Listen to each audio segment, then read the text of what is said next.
this is Sunette and welcome back to Meaning Making.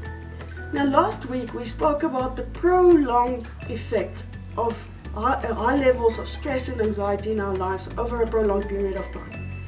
Now this week we're going to be talking about acute anxiety. Just feeling anxiety right now in the moment, not prolonged, because that looks different.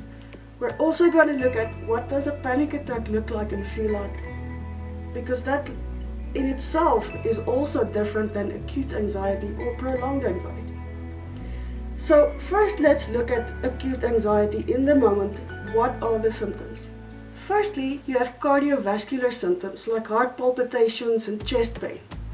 Then you have gastrointestinal symptoms like nausea, abdominal pain, diarrhea. That's normal.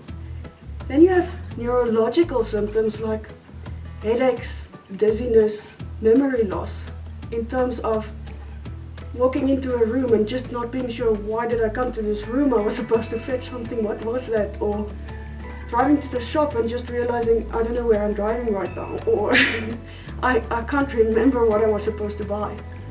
That is very normal for anxiety. You also have respiratory symptoms like hyperventilation, breathing really fast and not very deep. You could also have a lump in your throat that stays there for weeks and you try to swallow all the time, but it just stays there. Now this could not be the result of anxiety, so see your GP and make sure. But if it is, the only treatment for that is to treat your anxiety. As your anxiety gets better, that lump will go away by itself. Other symptoms is dry mouth, frequent urination, cold hands and feet, tremors, sweating, tingling in your hands and feet and your mouth, chills, hot flashes, or muscle tension. These are all normal, and you might not have all of them, but you will have some of them in that moment where you just feel totally overwhelmed and out of control. Now let's look at the symptoms of a panic attack. First of all, a panic attack starts very suddenly, and it doesn't normally really necessarily have a cause. It just happens out of nowhere, and you don't really know why. There's not a specific thing that triggered it, it just happens.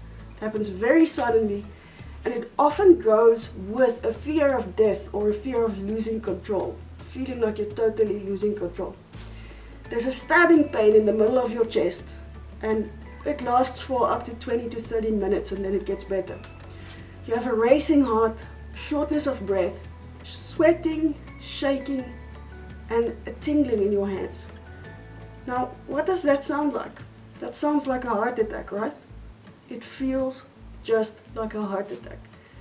So often people will mistake a panic attack for a heart attack, go to the emergency room just to hear that there's nothing wrong with them. It was just a panic attack. Once again, these symptoms cannot harm you physically. It won't have any long-term effects on your heart or on your body, but it needs treatment.